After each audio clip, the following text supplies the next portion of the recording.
유력 정치인이나 고위공직자 또는 사회적으로 주목받는 사람들이 소환됐을 때, 검찰이 소환됐을 때 포토라인에 서거나 또는 그가 받고 있던 의혹에 대해서 왜 소환하는지 거기에 대해서도 검찰이 언론을 통해서 알리던 이런 것들이 전면 금지였습니다.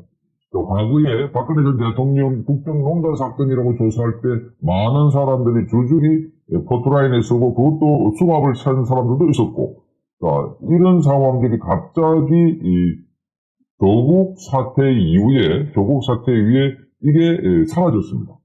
이 조국이 법무부 장관 하는 동안에 이런 것을 금지하도록 만들었는데, 이 금지하도록 만든 것이 그 당시에 조국의 부인 정경심이 소환되고 조국 가족들이 이 건과 관련해서 수사를 받던 가운데 나온 것이어서 조국 가족들을 보호해주기 위한 조치다 하는 비판을 받아왔습니다.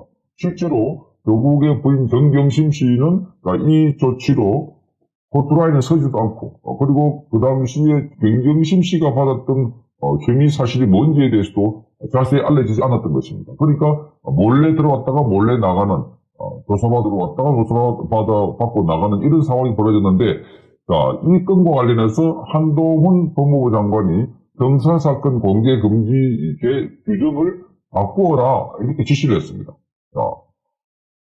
조국 전 장관이 추진해서 만든 이 규정은 법무부 훈령으로 국회를 거치지 않고서도 법무부 장관의 지시에 따라서 개정할 수가 있는 것입니다.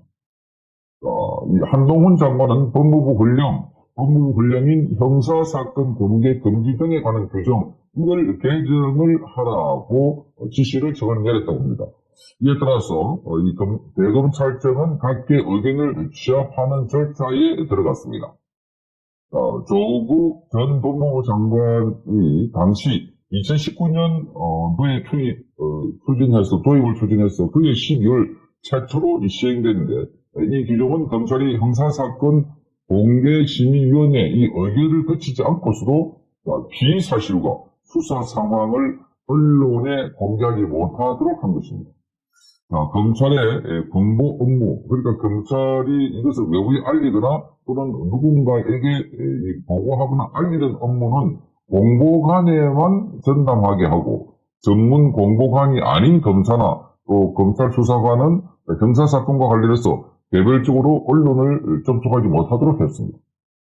박범계 전 법무부 장관 당시 2021년 8월에는 신선한 인권보호관에게 수사 정보 유출 관련 진상조사나 또는 내사 권한을 부여하는 내용 등이 추가가 되었습니다. 그러니까 수사 정보가 외부에 흘러갔다, 이러면 이 누가 조사 흘렸나라고 조사까지 했던 것입니다. 이런 것들이 과거에는 창피주기 또는 모욕주기로 알려된 것도 있지만, 그러나 이런 제도를 통해서 아주 공적인 인물, 정치인이나 고위공직자나 이런 사람들에 대해서 숨기고 있다. 그것도 문재인 정권에서의 이렇게 전격적으로 시행했다는 것은 조국 사태나 그 뒤에 우선 사건, 여러 가지 권력 비리 사건이 많이 터져나오는데 이거를 감추기 위한 것이다, 이런 비판이 많이 제기됐던 것입니다.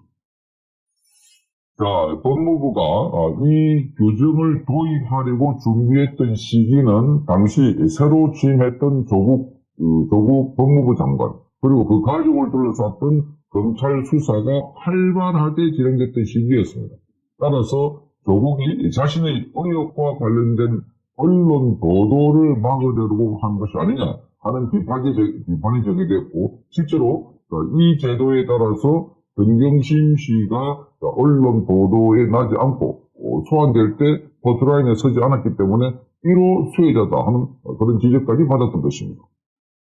이후에 정치권에서는 법무부가 이 규정을 내세워서 당시 여권 정치인이나 고위공직자 등에 대해서만 공소장 제출 규정을 엄격하게 적용해서 국민의 알 권리를 침해한다는 비판이 많이 제기됐습니다.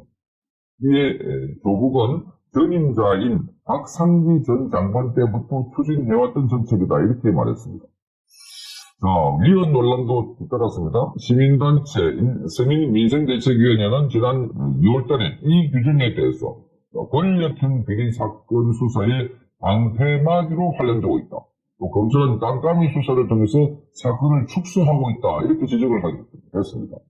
또 국민의 알 권리와 또 언론의 자유, 표현의 자유, 이 기본권 침해가 반복될 위험이 있다. 그래서 이런 규정이 헌법질서의 수호, 유지에 반하는 것이라고 보고 헌법적 해명이 긴급히 필요하다면서 헌법 소원을 제기하기도 했습니다.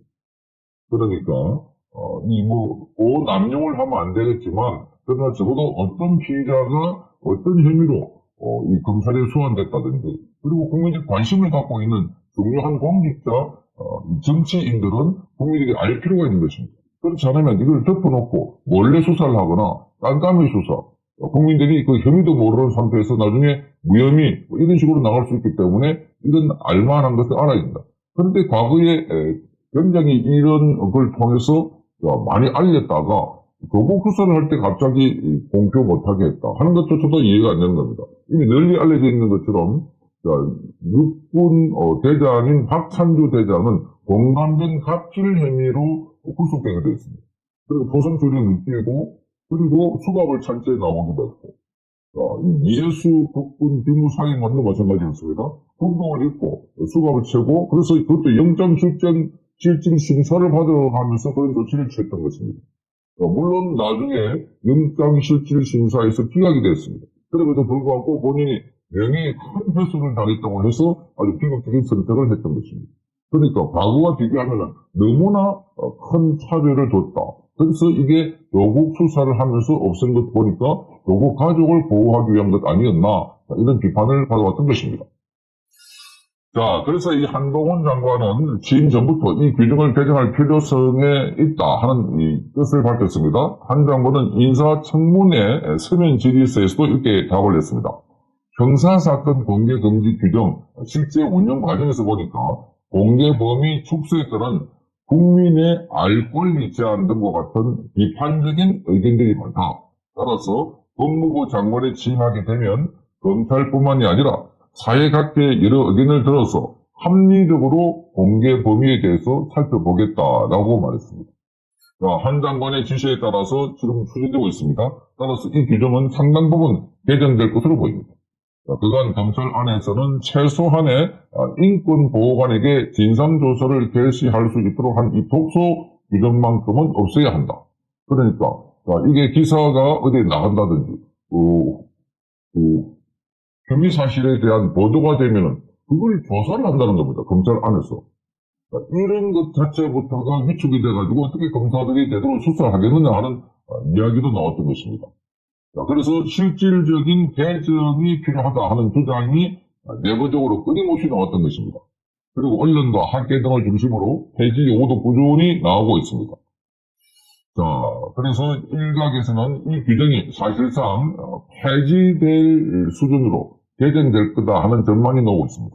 바로 우리 한동훈 법무부 장관이 이거를 문제가 있다 보고 본인이 직접적으로 이걸 지시하고 좀 챙기고 있기 때문에 그래서 조국이 묶어놓았던 조국이 만든 규정을 한동훈 장관이 완전히 없애겠다 이런 이야기가 나오고 있어서 그동안 조국이나 박범계 등등 해서 문재인 정권에서 만들어 놓았던 잘못된 관행과 조치들 한동훈 법무부 장관이 들어와서 하나 둘씩 착착 제도 개선을 하고 있는 상황입니다.